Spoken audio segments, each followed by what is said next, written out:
Historia del capitalismo, neoliberalismo, Thatcher y Reagan, Escuela de Chicago. La historia económica del siglo XX parece una cantina después de las 3 de la mañana. Vasos rotos, promesas tiradas, gente jurando que ahora sí encontró la solución definitiva. Primero llegaron los que decían que el mercado podía arreglarlo todo. Luego llegaron los que exigían un estado gigantesco. Después apareció una generación con traje caro y sonrisa de vendedor de autos usados diciendo: el problema no es el capitalismo, el problema es que todavía no hay suficiente capitalismo. Y ahí comienza este bloque, el neoliberalismo, una palabra que en México se usa como insulto, como diagnóstico médico y como explicación de cualquier desgracia nacional. Casi como si el recibo de la luz, la renta y la gastritis vinieran firmadas por Margaret Thatcher y Ronald Reagan. Los años 70 llegaron oliendo a petróleo quemado y fábricas cansadas. El viejo modelo industrial comenzó a crujir como microbús lleno en su vida. Inflación alta, desempleo, crisis energética. El sueño del bienestar se convirtió en fila para gasolina. El economista John Maynard Keynes ya no parecía suficiente para las élites económicas. Entonces apareció la llamada Escuela de Chicago, dirigida intelectualmente por Milton Friedman. Su mensaje era brutalmente simple: menos Estado, menos regulación, menos sindicatos, menos impuestos. Dejar el mercado correr como perro sin correa. Según ellos, la libertad económica produciría prosperidad colectiva, como si la codicia pudiera repartir milagros. Y aquí aparece la ironía más deliciosa del capitalismo moderno. Los mismos empresarios que gritaban libre mercado corrían a pedir rescates públicos cuando sus bancos se incendiaban. Socialismo para ricos, competencia salvaje para pobres. El sociólogo Zygmunt Bauman decía que la modernidad líquida convirtió al ser humano en mercancía reemplazable, una especie de tornillo emocional. Hoy trabajas, mañana un algoritmo decide que ya sobras. Y el discurso sigue igual. Hay que ser competitivos. Traducción: trabaja más por menos dinero y agradece que no te reemplazó una pantalla. El neoliberalismo no llegó solamente con economistas. Llegó con películas, canciones, comerciales, series y discursos motivacionales. El héroe dejó de ser trabajador colectivo. Ahora el empresario individual, el tiburón, el emprendedor, que duerme 4 horas y presume estrés como medalla de guerra. Freud decía que la civilización produce malestar. El neoliberalismo convirtió ese malestar en negocio.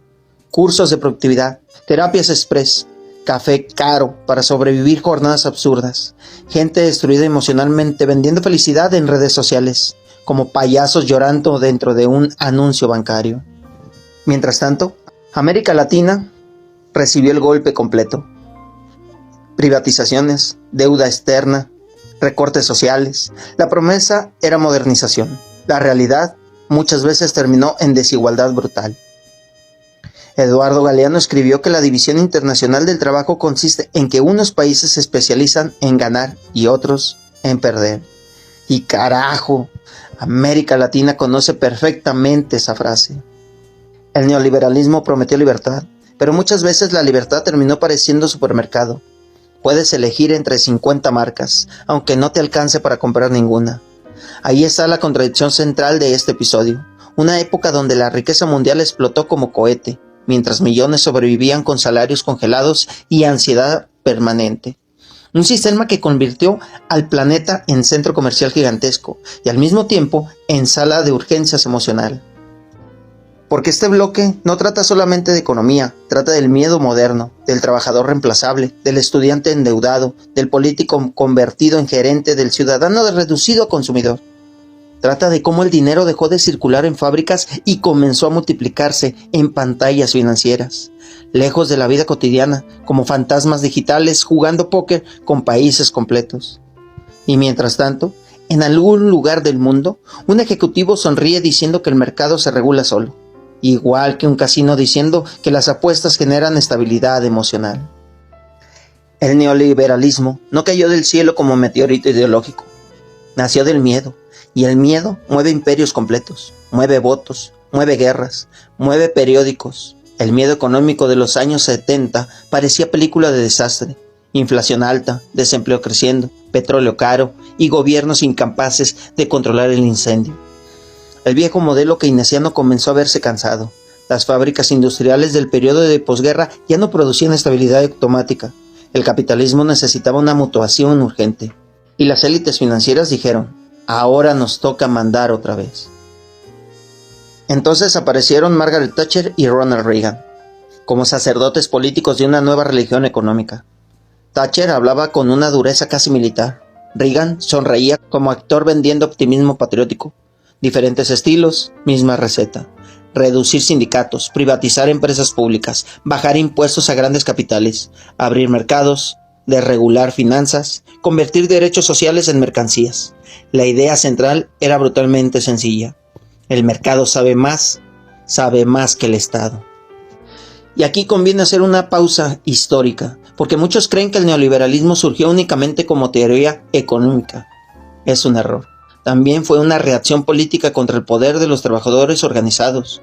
Durante una buena parte del siglo XX, sindicatos fuertes habían conseguido salarios más altos, seguridad social y derechos laborales. Para las élites empresariales eso era una piedra en el zapato. El sociólogo Pierre Bourdieu decía que el neoliberalismo destruye estructuras colectivas para imponer la lógica individualista. Traduciendo esto al español, divide a los trabajadores para que nadie tenga fuerza suficiente para reclamar. Thatcher lo dijo, la sociedad no existe, existen los individuos. Esa frase resume toda una época. El ciudadano dejó de verse como parte de una comunidad. Ahora era consumidor, competidor y productor. La solidaridad comenzó a parecer vieja, casi sospechosa. Ayudar al otro ya no era deber social. Parecía obstáculo para la eficiencia económica. El fracaso dejó de entenderse como problema estructural. Ahora era culpa individual. Si eres pobre, no te esforzaste suficiente. Si estás desempleado, no supiste adaptarte. El capitalismo encontró una forma elegante de lavarse las manos. Y ahí entra el discurso motivacional moderno, ese veneno con sonrisa.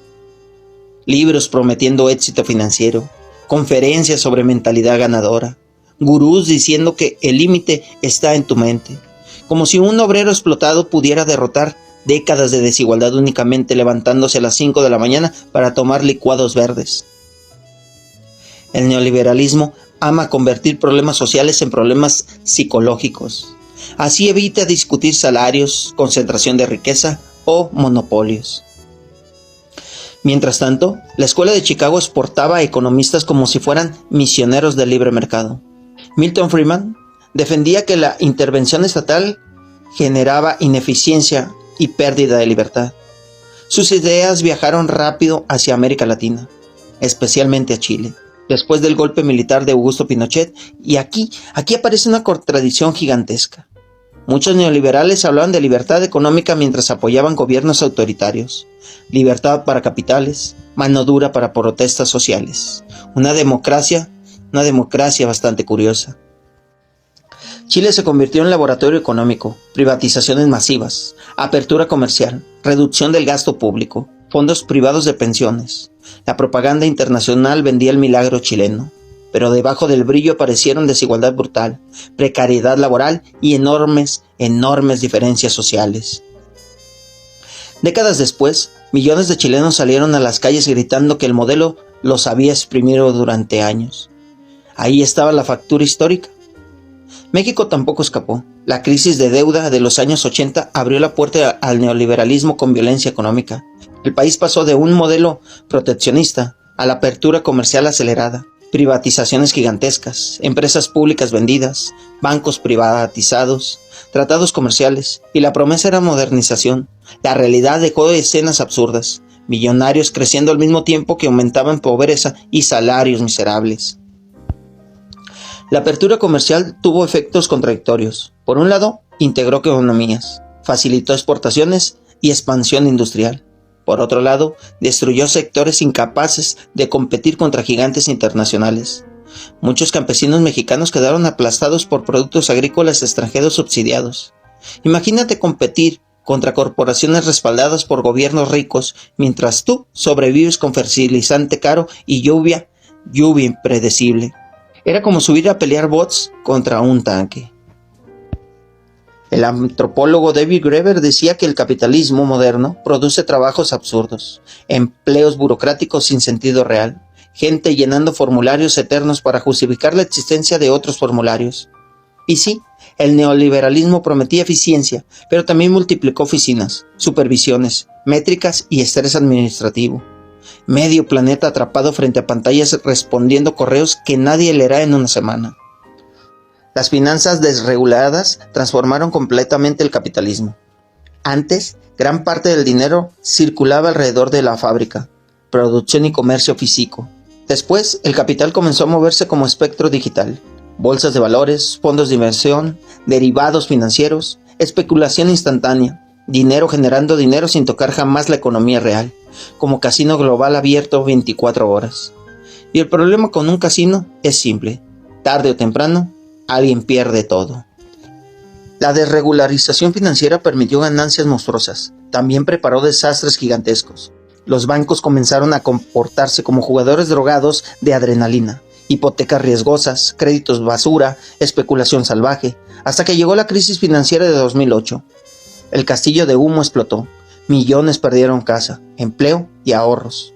Los gobiernos rescataron un banco con dinero público, mientras muchas familias quedaron hundidas. Allí apareció otra vez la gran ironía neoliberal. Cuando los pobres necesitan ayuda se habla de responsabilidad individual. Cuando los bancos colapsan aparece el dinero estatal como ambulancia express. El filósofo Zizek ironiza diciendo que es más fácil imaginar el fin del mundo que el fin del capitalismo. Y algo de razón tiene. Incluso después de crisis gigantescas, el sistema logra reinventarse. Cambia de ropa, cambia discursos, cambia aplicaciones, pero conserva la misma lógica: acumulación infinita. Las ciudades neoliberales también cambiaron físicamente. Centros comerciales reemplazando plazas públicas, viviendas convertidas en inversión financiera, gentrificación expulsando habitantes históricos, cafeterías minimalistas ocupando barrios populares. El espacio urbano comenzó a diseñarse para consumo rápido. Ya no importa convivir, importa comprar. El filósofo Guy Debord habla de la sociedad del espectáculo. Hoy esa frase parece profecía callejera. Todo debe de convertirse en imagen vendible. Comida fotografiable, vida fotografiable, protesta fotografiable, tristeza fotografiable. Y claro, el neoliberalismo también modificó la idea de éxito. Antes el prestigio podía relacionarse con conocimiento, experiencia o aporte comunitario. Ahora domina la lógica del dinero visible: autos, marcas, viajes, relojes, influencia digital. La riqueza dejó de esconderse, se convirtió en espectáculo permanente, como emperadores romanos haciendo transmisiones en vivo desde un yate. Las redes sociales profundizan esta locura. Cada individuo funciona como pequeña empresa publicitaria de sí mismo. Tu imagen vale, tus emociones generan tráfico, tus opiniones generan datos. El neoliberalismo digital convirtió la personalidad humana en mercancía. Hasta el enojo produce ganancias para plataformas tecnológicas. Cada discusión alimenta algoritmo. Cada ansiedad genera clics. El psicólogo Erich Fromm advertía que las sociedades modernas transforman el ser en tener. La identidad termina definida por posesión y consumo. Y basta mirar cualquier plataforma digital para comprobarlo. Mucha gente ya no pregunta ¿quién soy? Pregunta ¿qué proyecto vendo? ¿Qué es lo que tengo? El individuo como marca personal, el alma convertida en departamento de mercadotecnia. Pero el neoliberalismo tampoco produjo únicamente víctimas pasivas, también generó resistencia, movimientos estudiantes, protestas obreras, organización indígena, críticas feministas, ecologistas denunciando destrucción ambiental. Porque el crecimiento infinito en un planeta finito tiene lógica de borracho acelerando hacia un muro. El cambio climático no puede separarse del neoliberalismo global. La obsesión por crecimiento permanente multiplicó extracción de recursos, contaminación y destrucción ecológica, selvas arrasadas para producción masiva, océanos llenos de plástico, aire convertido en veneno industrial. El sociólogo Ulrich Beck hablaba de la sociedad del riesgo, una civilización tan obsesionada con producir riqueza que fabrica amenazas gigantescas para sí misma. Y aquí aparece otra ironía monstruosa. Las mismas corporaciones responsables de contaminación venden campañas ecológicas llenas de hojas verdes y música tranquila. Empresas petroleras hablando de sustentabilidad como mafiosos dando cursos de ética. El capitalismo tiene talento impresionante para vender soluciones a problemas creados por él mismo. Mientras tanto, la desigualdad alcanzó niveles obscenos. Un puñado de multimillonarios posee más riqueza que millones de personas juntas, y aún así, el discurso dominante sigue siendo que vivimos en meritocracia, como si heredarlo todo fuera equivalente a trabajar doble turno en maquila. El economista Thomas Piketty demostró que el capital tiende a concentrarse cada vez más, la riqueza genera más riqueza, y quien nace pobre normalmente corre maratones económicos con piedras amarradas en los tobillos. Pero el neoliberalismo insiste en narrativas individuales, porque reconocer estructuras sociales sería aceptar que el juego nunca estuvo equilibrado. Y aún así, millones defienden el sistema, no solamente por propaganda, también porque el neoliberalismo ofrece deseos reales, consumo, movilidad, sensación de libertad individual. El problema es que muchas veces esa libertad termina hipotecada. Tarjetas de crédito, deudas estudiantiles, jornadas eternas, ansiedad constante, libertad financiera a meses sin intereses. Frank Kafka describía personajes atrapados en burocracia absurda e incomprensibles. Hoy Kafka parecería cronista laboral contemporáneo. Formularios infinitos, contratos precarios, plataformas digitales controlando horario mediante algoritmo invisible. El trabajador moderno ya no enfrenta únicamente a un jefe humano, ahora enfrenta sistemas automáticos sin rostro. Y quizá ahí está una de las imágenes centrales del neoliberalismo actual. Millones de personas corriendo agotadas dentro de una competencia interminable, mientras las reglas cambian cada semana y los dueños del estadio ya decidieron quién gana desde hace décadas. El neoliberalismo vendió una fantasía muy seductora, el mercado como fuerza natural, como lluvia, como gravedad, algo inevitable. Así funciona el mundo, repetían políticos, empresarios y comentaristas de televisión con cara solemne. Y cuando alguien cuestionaba esa lógica, inmediatamente aparecía el chantaje ideológico. ¿Prefieres regresar al desastre económico? Como si solamente existieran dos opciones: corporaciones gigantes gobernándolas a todo o filas eternas para conseguir papel higiénico. El viejo truco del miedo. Pero el mercado no es una fuerza natural, no cayó de un volcán, no apareció juntos a los dinosaurios. Es una construcción histórica, tiene reglas, árbitros y ganadores. El problema es que muchas veces quienes escriben las reglas también son dueños del casino. Durante las décadas neoliberales, la palabra eficiencia se convirtió en martillo universal. Despedir trabajadores, eficiencia. Recortar salud, eficiencia. Privatizar agua, eficiencia. Cerrar escuelas rurales, eficiencia. Parecía que la economía había sido secuestrada por gentes obsesionadas con hojas de cálculo incapaces de mirar seres humanos. El filósofo Herbert Marcuse advertía que las sociedades industriales avanzadas podían producir individuos técnicamente funcionales, pero espiritualmente vacíos. Y sí, medio planeta terminó trabajando jornadas absurdas para comprar cosas que apenas disfruta porque está demasiado cansado. La cultura laboral neoliberal glorificó el algoritmo. Dormir poco se volvió símbolo de éxito. El descanso comenzó a parecer pecado. El trabajador ideal debía estar siempre disponible. Correos a medianoche, mensajes laborales en vacaciones, juntas eternas sobre temas inútiles. Una especie de esclavitud elegante con conexión inalámbrica. Y aquí aparece algo brutalmente moderno: la autoexplotación. Antes el patrón gritaba directamente. Hoy mucha gente se vigila sola, se exige sola, se culpa sola. El filósofo Jules Chun-Han dice que el sujeto contemporáneo ya no necesita cadenas visibles porque se explota voluntariamente, creyendo que se realiza personalmente. El individuo convertido en supervisor de sí mismo, el trabajador y el capataz viviendo dentro de la misma cabeza.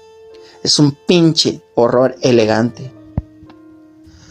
Por eso la ansiedad explotó como epidemia contemporánea, no solamente por razones biológicas o individuales, también por estructuras sociales, competencia permanente, incertidumbre laboral, endeudamiento, comparación digital constante. El neoliberalismo convirtió la vida cotidiana en examen interminable, cada persona obligada a demostrar valor económico todo el tiempo. Las universidades tampoco escaparon. La educación comenzó a verse principalmente como inversión financiera. ¿Cuánto ganarás con esa carrera? Desplazó preguntas sobre conocimiento, arte o pensamiento crítico. Filosofía, historia y literatura comenzaron a tratarse como hobbies inútiles frente a carreras rentables, como si la única finalidad humana fuera producir ganancia para accionistas desconocidos. El escritor George Orwell entendía perfectamente cómo el lenguaje puede deformar la realidad política. El neoliberalismo dominó esa arte. Los despidos masivos se convirtieron en reestructuración, la precariedad laboral en flexibilidad, la destrucción ambiental en optimización de recursos. El saqueo financiero vestido con palabras limpias, basura envuelta como regalo corporativo. Mientras tanto, las grandes corporaciones crecieron hasta niveles monstruosos, empresas tecnológicas acumulando datos personales de millones, bancos gigantescos controlando economías enteras, plataformas digitales decidiendo qué noticias circulan y cuáles desaparecen. El neoliberalismo prometía competencia libre, pero terminó creando oligopolios capaces de aplastar mercados completos, como si el libre mercado hubiera evolucionado lentamente hacia feudalismo tecnológico. Y aquí aparece otra contradicción. Muchos defensores radicales del mercado odian la intervención estatal, excepto cuando protege propiedad privada, subsidia corporaciones o rescata empresas de gigantes. Ahí sí aparece el Estado musculoso, rapidísimo y eficiente, dinero público para salvar a multimillonarios, austeridad para hospitales, prioridades bastante transparentes. En América Latina, las consecuencias sociales fueron durísimas. Décadas de ajustes estructurales golpearon salud, educación y empleo. Millones migraron buscando sobrevivir. Barrios enteros crecieron sin servicios básicos, mientras una pequeña élite acumulaba fortunas obscenas. El neoliberalismo produjo centros financieros brillantes, rodeados de periferias olvidadas, torres de cristal observando colonias sin agua potable. Ciencia ficción desigual. México ofrece ejemplos clarísimos. Después de la apertura comercial y privatizaciones, algunos sectores crecieron muchísimo, pero también aumentó la informalidad laboral. Millones sobrevivían vendiendo en calles, manejando taxis improvisados o trabajos sin seguridad social. El capitalismo moderno presume innovación tecnológica mientras gran parte de la población apenas si logra pagar renta y comida. Cohetes espaciales junto a refrigeradores vacíos. El Tratado de Libre Comercio transformó profundamente la economía mexicana. Algunas industrias exportadoras se fortalecieron, también crecieron dependencia externa y vulnerabilidad económica. El maíz estadounidense, subsidiado, golpeó a pequeñas productoras nacionales, y ahí aparece algo profundamente simbólico. El país donde el maíz es raíz cultural terminó importando enormes cantidades del extranjero, como si la historia completa estuviera escrita por burócratas financieros sin memoria antropológica. El antropólogo Claude Lévi-Strauss decía que una cultura no puede enfrentarse solamente por cifras económicas, y ahí falla muchos análisis neoliberales, porque los mercados no sustituyen tejido comunitario, identidad o memoria histórica. Puedes privatizar una empresa, mas no puedes privatizar el sentido de pertenencia de un pueblo, aunque varios gobiernos lo intentaron con entusiasmo casi religioso. El neoliberalismo también transformó medios de comunicación. Grandes cadenas privadas comenzaron a concentrar enorme poder cultural, noticias convertidas en espectáculo, política reducida a marketing emocional, candidatos presidenciales funcionando como productos publicitarios, el ciudadano tratado como consumidor electoral. Compra esta sonrisa, compra este eslogan, compra esta promesa reciclada. La televisión y después las redes sociales ayudaron a fabricar una cultura obsesionada con fama rápida y riqueza visible. El narco, el empresario agresivo y el influencer comenzaron a mezclarse simbólicamente. Diferentes caminos hacia el mismo objetivo: dinero inmediato y reconocimiento público. La ética quedó muchas veces reducida a detalle decorativo. Porque el neoliberalismo prometía meritocracia mientras heredaba privilegios gigantescos, hijos de multimillonario dando discursos sobre esfuerzo personal, políticos corruptos hablando de disciplina financiera, bancos lavando dinero y luego patrocinando campañas sobre responsabilidad social, como mafiosos repartiendo folletos de buenos modales. El sociólogo Max Weber relacionaba el capitalismo moderno con disciplina racional y ética protestante, pero el neoliberalismo tardío muchas veces parece casino emocional, especulación instantánea, consumo impulsivo, publicidad manipulando deseos básicos. Ya ni siquiera importa producir algo útil, basta mover dinero suficientemente rápido. Las crisis financieras muestran perfectamente esa locura. Millones pueden perder empleos porque unos ejecutivos apostaron irresponsablemente en mercados especulativos. Gente desalojada de casas mientras fondos de inversión compran barrios completos. Y aún así los responsables casi nunca pisan cárcel. El capitalismo contemporáneo castiga con dureza robar comida, pero premia destruir economías enteras usando traje elegante. También cambió la relación con el tiempo. Todo debe ser inmediato. Entregas rápidas, ganancias rápidas, fama rápida, opiniones rápidas. El neoliberalismo aceleró brutalmente la vida cotidiana. El filósofo Hartmut Rosa habla de la aceleración social. Una civilización donde la tecnología promete ahorrar tiempo, pero cada vez sentimos menos tiempo disponible. La modernidad como caminadora descompuesta, subiendo velocidad constantemente. Y claro, el entretenimiento sirve como válvula de escape. Series infinitas, videojuegos, plataformas digitales, consumo permanente de estímulos. No porque la diversión sea mala, sino porque muchas veces funciona como compensación psicológica frente a trabajos vacíos y agotamiento colectivo. Pan y circo versión algoritmo.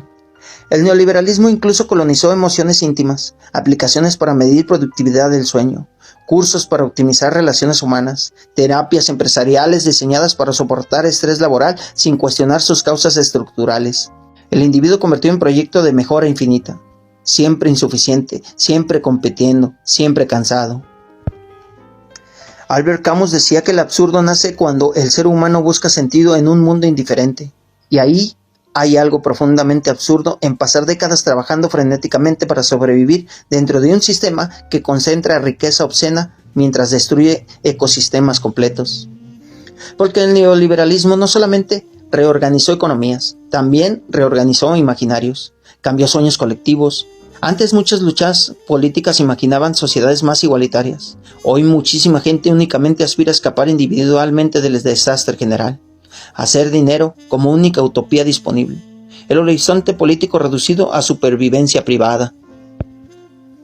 Y aún así, incluso dentro de esta maquinaria gigantesca aparecen grietas, cooperativas, movimientos sociales, redes comunitarias, protestas ambientales, nuevas discusiones sobre redistribución y salud pública, porque ninguna ideología domina eternamente. Toda estructura histórica produce contradicciones internas. Las generaciones jóvenes crecieron observando salarios bajos, rentas imposibles y crisis climática permanente. Muchos ya no compran completamente el cuento neoliberal del éxito garantizado mediante esfuerzo individual, y eso produce tensiones políticas enormes, viejos discursos chocando contra realidades precarias. El neoliberalismo prometió que la globalización traería prosperidad compartida. En algunos lugares produjo crecimiento real. También dejó regiones devastadas industrialmente, trabajos precarios y desigualdad monstruosa. El mapa global comenzó a parecer tablero de apuestas donde ciertas ciudades concentran riqueza gigantesca, mientras otras sobreviven entre abandono y violencia. Y quizá la imagen más precisa de esta época sea extremadamente simple. Millones de personas mirando anuncios de lujo desde teléfonos comprados a crédito, mientras calculan si alcanza para comida, renta y transporte. El capitalismo contemporáneo perfeccionó el arte de fabricar deseo incluso cuando destruye capacidad material para satisfacerlo. Como si el sistema hubiera descubierto una verdad incómoda. Un consumidor frustrado compra más sueños que un ser humano satisfecho. La segunda mitad del siglo XX parece una pelea entre fantasmas económicos. De un lado el viejo estado de bienestar nacido después de la Segunda Guerra Mundial, sindicatos fuertes, empresas públicas, impuestos altos para grandes fortunas y gobiernos interviniendo directamente en la economía.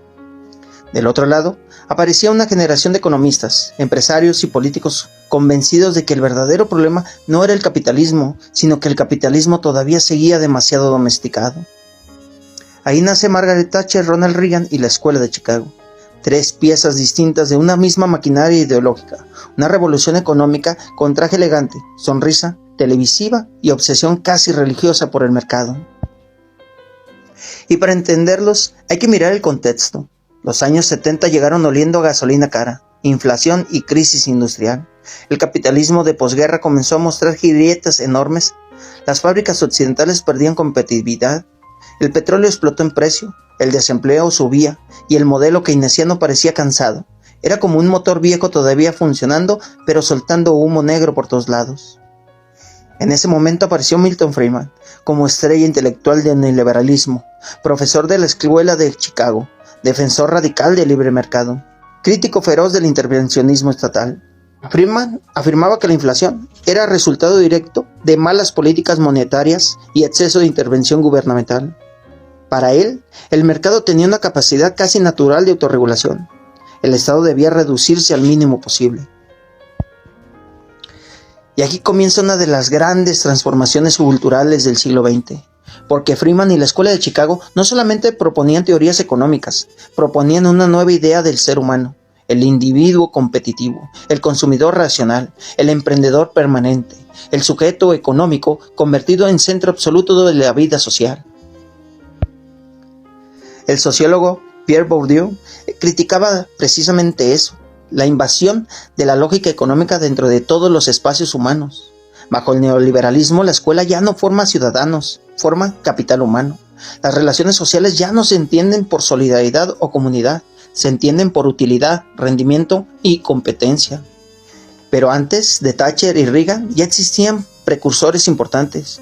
Friedrich Hayek fue uno de los más influyentes. Hayek desconfiaba profundamente del poder estatal.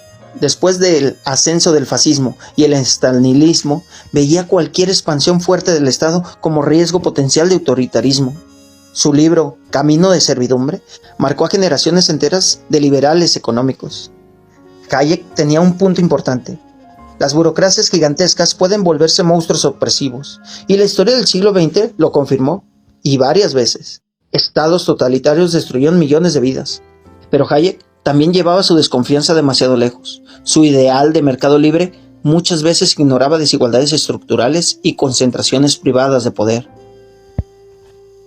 Porque aquí aparece la contradicción principal del neoliberalismo. Reducir poder estatal no elimina automáticamente el poder. Muchas veces solamente fortalece a corporaciones gigantes, bancos y monopolios privados. El vacío nunca permanece vacío. Si el Estado se retira demasiado, otros poderes ocupan el espacio rápidamente. Margaret Thatcher entendió perfectamente el poder cultural de esta idea. Gobernó Reino Unido desde el 1979 con una mezcla de dureza política y convicción ideológica brutal. Combatió sindicatos, privatizó empresas públicas y redujo regulaciones. Su frase más famosa resume toda su época: la sociedad no existe, existen los individuos. Esa frase parece pequeña, pero contiene dinamita filosófica. El neoliberalismo rompe lentamente la idea de comunidad colectiva. El ciudadano deja de verse como parte de un proyecto común y comienza a verse principalmente como competidor individual. La solidaridad pierde prestigio, la cooperación parece debilidad, el éxito económico se convierte en medida moral. Thatcher golpeó durísimo a los sindicatos mineros británicos, y ahí se observa claramente la dimensión política del neoliberalismo. No era solamente economía técnica, era lucha por el poder social. Los sindicatos representaban fuerza colectiva obrera. Reducirlos significaba fortalecer capital privado y debilitar capacidad organizada de trabajadores. Y claro, muchos empresarios celebraron aquello como liberación económica. La privatización produjo eficiencia en ciertos sectores. Algunas empresas estatales eran verdaderos dinosaurios burocráticos, lentas, corruptas y financieramente insostenibles. Thatcher modernizó partes de la economía británica y trajo inversión financiera gigantesca hacia Londres. Eso sería absurdo negarlo. El capitalismo tiene capacidad real de innovación tecnológica y dinamismo productivo. El mercado puede generar eficiencia, competencia y creatividad económica. Muchas economías excesivamente centralizadas terminan estancadas, burocráticas y poco innovadoras. Ahí el neoliberalismo detectó problemas reales, pero también produjo desastres sociales profundos. Las comunidades obreras británicas quedaron devastadas después del cierre masivo de minas e industria. Barrios enteros perdieron empleo estable, identidad colectiva y tejido comunitario. El desempleo no solamente afecta ingresos, afecta dignidad, vínculo y salud mental. El psicoanálisis entiende perfectamente eso. Freud explicaba que el trabajo también organiza sentido psíquico y pertenencia social. Y cuando una comunidad pierde repentinamente su función económica, aparece vacío existencial colectivo. Y Thatcher no mostraba demasiada compasión hacia eso. Su visión era casi darwinista: competir o desaparecer. Mientras tanto, en Estados Unidos, Ronald Reagan construía otra versión del neoliberalismo, mucho más carismática, más cinematográfica. Reagan entendía la televisión, las emociones y el patriotismo como pocos políticos del siglo XX. Vendía optimismo incluso mientras desmontaba regulaciones y reducía impuestos para grandes fortunas. Reagan impulsó recortes fiscales enormes, argumentando que beneficiar a ricos terminaría impulsando crecimiento económico general. La famosa teoría del goteo. Es una idea donde la riqueza acumula y eventualmente beneficiará a todos. Y aquí la historia se vuelve cruelmente irónica, porque sí hubo crecimiento económico y expansión financiera, pero también aumentó brutalmente la desigualdad. Los salarios reales de muchos trabajadores quedaron estancados mientras la riqueza de élite explotaba como cohete. El economista Thomas Piketty mostró décadas después cómo el capital tiende naturalmente a concentrarse, sin redistribución seria. Las desigualdades crecen casi inevitablemente, y eso fue exactamente lo que ocurrió en gran parte del mundo liberal. Reagan también atacó sindicatos. Uno de los momentos simbólicos ocurrió cuando despidió miles de controladores aéreos en huelga. El mensaje era clarísimo: el Estado ya no protegería necesariamente el poder colectivo laboral. El equilibrio social de la posguerra comenzaba a romperse. Pero aquí aparece otro punto importante. Muchas personas apoyaron sinceramente estas políticas porque estaban cansadas de inflación, burocracia y crisis económica. El neoliberalismo triunfó no solamente por manipulación mediática, también porque respondía a problemas reales del viejo modelo industrial. Ese detalle importa muchísimo, porque las ideologías no crecen únicamente por propaganda, crecen cuando logran conectar con frustraciones históricas auténticas. Ahora bien, la Escuela de Chicago tuvo efectos distintos según el país. En Chile, economistas influenciados por Friedman aplicaron reformas neoliberales bajo la dictadura de Augusto Pinochet. Privatización, apertura comercial y reducción estatal transformaron la economía chilena profundamente. Muchos economistas celebraron crecimiento macroeconómico posterior, pero el costo social fue enorme: desigualdad brutal, represión política y precarización. Y ahí surge una contradicción ética gigantesca. ¿Puede separarse el éxito económico de violencia política? Muchos neoliberales prefieren hablar únicamente de cifras macroeconómicas, ignorando completamente represión social. El filósofo Albert Marcuse criticaba precisamente esa racionalidad técnica y capaz de mirar sufrimiento humano concreto. Una economía puede verse eficiente mientras destruye vidas enteras debajo de la estadística. El neoliberalismo también transformó cultura y subjetividad. La publicidad explotó durante los años 80, promoviendo individualismo, consumo y éxito financiero. Wall Street dejó de parecer simplemente distrito financiero, parecía templo religioso moderno. La película Wall Street resumió perfectamente esa época. El personaje Gordon Gekko declarando: la codicia es buena. Y aunque la película criticaba ese mundo, muchísima gente terminó admirándolo. Ahí aparece algo profundamente psicoanalítico. El neoliberalismo logró transformar deseo humano en maquinaria productiva. El sujeto neoliberal quiere triunfar constantemente, quiere rendimiento, reconocimiento y acumulación. El fracaso ya no se interpreta como problema estructural, se vive como culpa personal. Si eres pobre, no te esforzaste suficiente. Si estás agotado emocionalmente, te falta disciplina. El sistema convierte problemas colectivos en responsabilidad individual. Jules Chung Han explica que el sujeto contemporáneo ya no necesita cadenas visibles porque se explota voluntariamente, creyendo que se realiza personalmente. El trabajador moderno funciona como empresario de sí mismo, se vende, se optimiza, se promociona constantemente.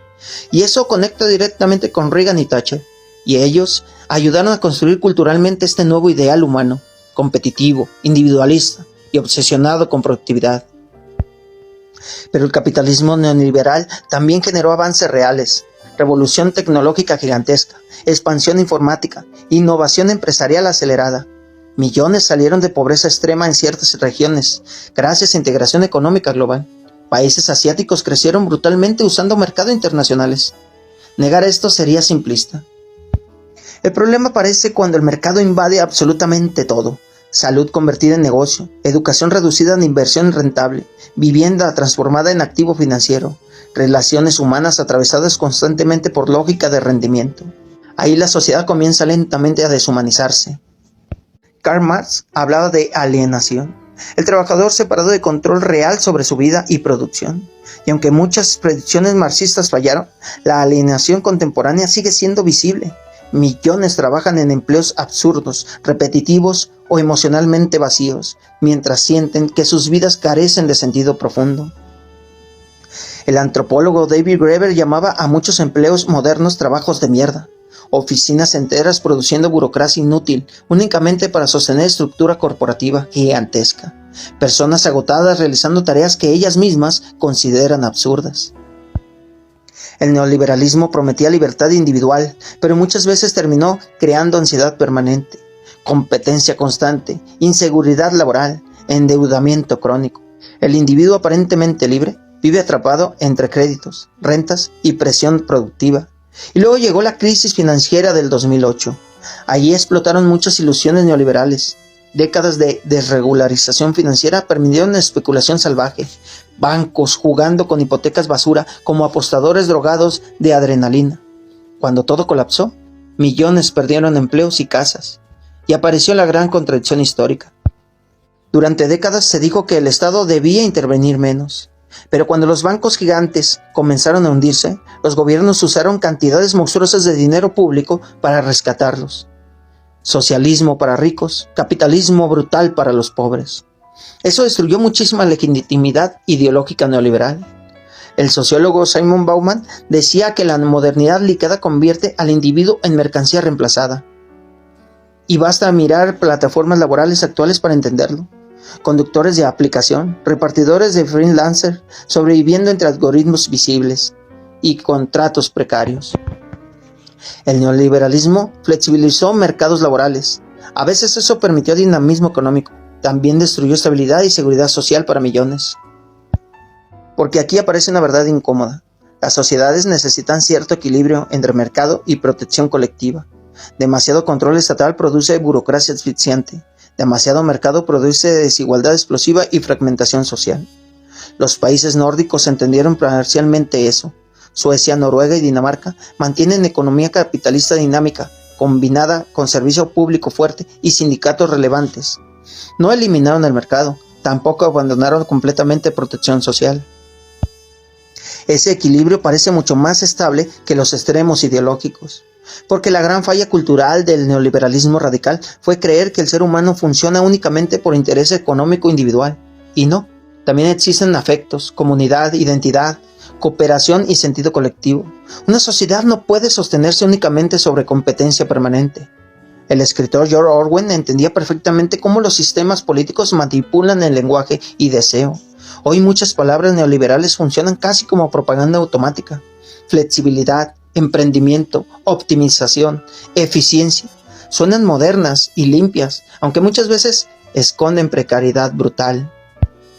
Y aún así, sería absurdo demonizar completamente a Reagan, Thatcher o a la escuela de Chicago. Ellos detectaron problemas reales del viejo Estado industrial. Burocracia ineficiente, inflación, corrupción pública y estancamiento económico. El capitalismo competitivo eficientemente puede producir innovación y crecimiento. Pero también cometieron un error gigantesco: imaginar que el mercado podía organizar prácticamente toda la vida social sin consecuencia humana devastadora. Hoy seguimos viviendo dentro de ese experimento histórico. Las plataformas digitales son neoliberalismo puro, individuos compitiendo constantemente por atención, ingresos y relevancia, el trabajador convertido en marca personal, el ciudadano reducido a dato estadístico, el deseo humano administrado mediante algoritmo. Y mientras tanto, millones viven agotados. El psicoanálisis podría resumir brutalmente esta época. El neoliberalismo prometió gozo infinito mediante consumo y éxito individual, pero terminó produciendo ansiedad crónica y vacío emocional. Porque el deseo humano nunca se satisface completamente. El mercado necesita justamente eso, consumidores eternamente insatisfechos. Por eso la publicidad nunca vende simplemente productos.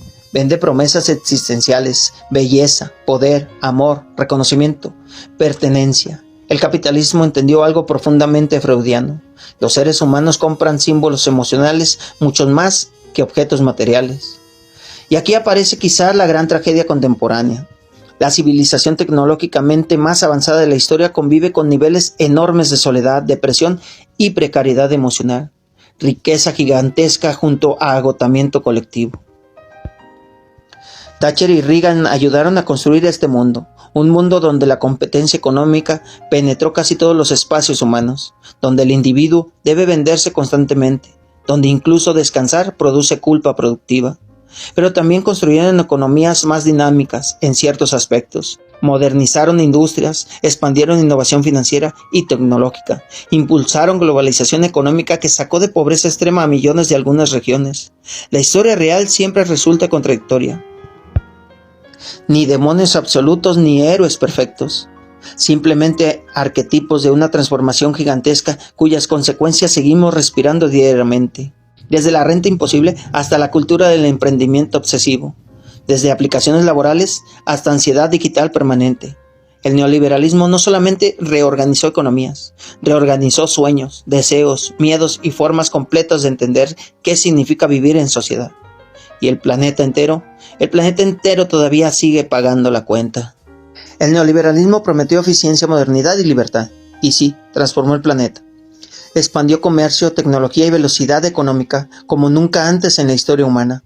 Pero también dejó ciudades agotadas, trabajadores ansiosos y sociedades partidas entre quienes controlan capital y quienes sobreviven vendiendo tiempo, cuerpo y atención. El mercado conquistó prácticamente todo. La comida, la vivienda, la educación, la salud, el entretenimiento, las emociones y hasta la identidad personal. Ya no solamente compras objetos, compras personalidad, prestigio y sensación de existencia. El problema es que ningún sistema económico escapa de las consecuencias humanas que produce. Y el neoliberalismo fabricó una contradicción enorme, una civilización hiperconectada donde millones viven aislados, una economía mundial gigantesca donde la incertidumbre cotidiana sigue creciendo, una época obsesionada con productividad mientras la salud mental se derrumba como edificio viejo. El filósofo Antonio Gramsci escribió una frase durísima: el viejo mundo muere y el nuevo tarda en aparecer. En ese claroscuro surgen los monstruos. Y carajo, esa frase parece escrita para el presente. Viejas ideologías agotadas, democracia debilitadas, corporaciones más poderosas que muchos gobiernos, redes sociales alimentando paranoia colectiva, políticos convertidos en influencers furiosos, ciudadanos cansados de promesas recicladas. Y el neoliberalismo no destruyó únicamente modelos económicos, también erosionó certezas sociales completas. Y aún así, la historia nunca funciona como línea recta. Ningún sistema permanece intacto para siempre. El feudalismo parecía eterno hasta que dejó de serlo. Los imperios coloniales parecían invencibles hasta que comenzaron a pudrirse desde dentro. El neoliberalismo también enfrenta límites: desigualdad obscena, crisis ambiental, automatización laboral y desconfianza social creciente. El mismo modelo que prometía estabilidad global produjo sociedades emocionalmente agotadas, políticamente tensas. La pregunta importante no es si el mercado debe existir. Claro que existirá. El problema aparece cuando la lógica del mercado devora todo lo demás. Cuando un hospital se administra igual que cadena de hamburguesas. Cuando la educación funciona únicamente como fábrica de empleados. Cuando el ciudadano vale menos que un indicador financiero. Ahí la sociedad comienza lentamente a romperse. El historiador Eric Hobsbawm decía que el capitalismo revolucionó el mundo constantemente, pero nunca resolvió completamente sus propias contradicciones. Y basta mirar alrededor para entenderlo. Tecnología futurista junto a pobreza extrema, producción masiva de alimentos junto a hambre, inteligencia artificial junto a explotación laboral brutal. El progreso material avanzando mientras mucha gente siente vacío, miedo y cansancio permanente. Quizá la gran ironía del neoliberalismo sea esta: prometió individuos completamente libres y terminó produciendo millones de personas atrapadas entre deuda, ansiedad y competencia eterna, como corredores agotados dentro de una carrera sin meta visible. Y mientras las pantallas siguen vendiendo éxito instantáneo, lujo y felicidad empaquetada, la realidad recuerda algo mucho más viejo y mucho más humano. Ninguna sociedad sobrevive mucho tiempo cuando convierte toda la vida en mercancía. Porque incluso el mercado más poderoso del planeta jamás podrá reemplazar completamente algo básico: la necesidad humana de comunidad, dignidad y sentido colectivo. Y bueno, banda, Antes de cerrar este episodio, aprovecho para ofrecerles una promoción irrepetible. Así que pásele, llévele la última mercancía defectuosa del siglo XXI, Pensamiento Crítico. Está casi nuevo, poco usado, arrumbado durante décadas entre comerciales de apuestas, discursos políticos y tutoriales de hazte millonario en 3 semanas. Se venden preguntas incómodas, duda genuina, capacidad de leer más de 3 párrafos sin sufrir daño cerebral. Se rematan libros subrayados, conversaciones largas y sospechas filosóficas contra la publicidad. Aproveche la oferta. 2 ideas complejas por el precio de una indignación instantánea. También tenemos memoria histórica. Esta casi nadie la compra porque no produce seguidores ni dinero rápido, pero sirve bastante para detectar cuando un político vende humo patriótico o cuando un empresario explica pobreza desde la comodidad de un yate. Incluye resistencia contra frases motivacionales fabricadas por gente explotando empleados desde oficinas climatizadas. Llévese también esta hermosa capacidad artesanal de decir, no sé, un producto rarísimo, en peligro de extinción. Muchos influencers prometen respuestas absolutas, gurús económicos venden verdades eternas y fanáticos ideológicos gritan soluciones mágicas. Aquí no. Aquí todavía existe el humilde privilegio de pensar despacio. Tenemos filosofía sin humo académico, historia sin maquillaje patriótico, economía sin disfraz de religión, literatura para sobrevivir emocionalmente al capitalismo tardío, poesía para no convertirse completamente en máquina productiva. Y atención, incluye detector de charlatanes completamente gratis. Porque mientras el mundo vende velocidad, quizá todavía vale la pena defender la pausa. Mientras todos quieren certeza rápida, tal vez la duda sigue siendo una forma de libertad. El filósofo Sócrates decía, solo sé que no sé nada. Y siglos después, seguimos rodeados de personas que no saben nada, pero cobran cursos carísimos explicándolo todo. Así que cuiden la cabeza, desconfíen de quien tenga respuestas simples para problemas históricos gigantescos, desconfíen del político que promete salvación absoluta, del empresario que habla como profeta y del algoritmo que convierte enojo en entretenimiento diario, porque pensar críticamente ya es casi un acto de rebeldía. Esto fue Metáforas del Multiverso, donde las ideas todavía raspan, las palabras todavía sangran y la historia todavía respira debajo de los anuncios luminosos del mercado. Si te gusta, comenta, comparte, suscríbete y recuerda, quien escribe merece el castigo de ser leído.